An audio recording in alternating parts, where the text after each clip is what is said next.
Мястото, което ще посетим днес, е село Мезек, разположено в подножието на източните Родопи.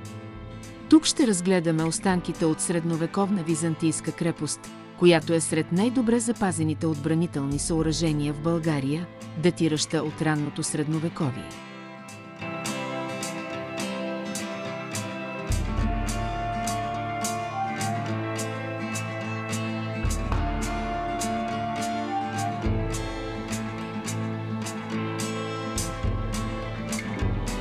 Разположена на хълма Калето, крепостта е изпълнявала гранично-отбранителна функция, охраняваща териториите между реките Марица и Арда.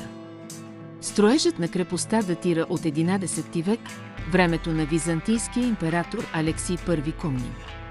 Стените на крепостта ограждат площ от около 7 декара, в правоъгълна форма с размери 110 на 60 метра. Тези стени са изградени от ломени камъни, споени с бял хоросан, и са украсени с 3 тухлени пояса отвън. Крепостните стени са с дебелина от 1,90 до 2,50 метра, укрепени с бойници, които са били запазени до 1900 година.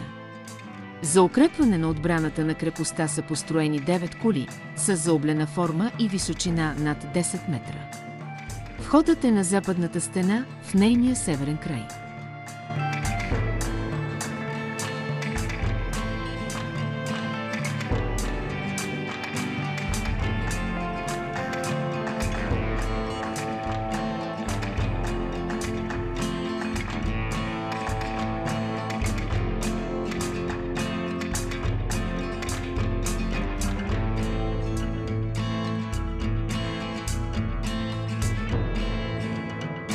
Пет от кулите са разположени на южната крепостна стена, 2 на западната и по 1 на северната и на източната стена.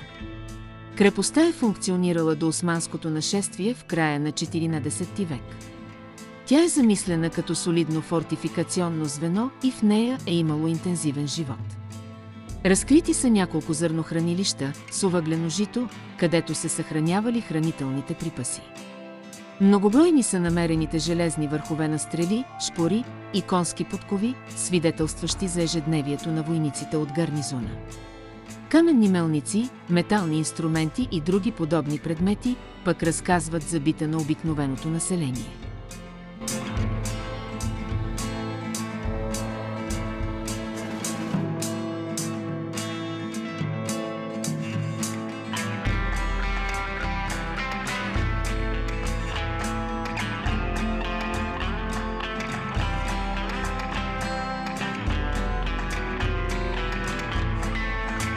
Крепостта при село Мезек е била много добре запазена до началото на 20 век. Част от нея е разрушена около 1900 година, когато оттам са вземани камъни за строеж на турски казарми в Свиленград. Най-пострадала е северната крепостна стена. Тя е запазена до нивото на терена от вътрешната страна. Южната, западната и източната страна са се съхранили до височината на платформата, над която са се издигали заберите им. Освен гледка към селото и околностите, при ясно време от кулите се открива панорама към Бяло море. Останките от крепостта са обявени за архитектурно-строителен паметник от античността и средновековието през 1968 година. Сега руините имат статут на археологически паметник на културата от национално значение, съгласно действащия закон за културното наследство. Не забравяйте да се абонирате за канала, за да ни подкрепите. Натиснете камбанката, за да не пропускате новите епизоди в канала "Опознай родината България".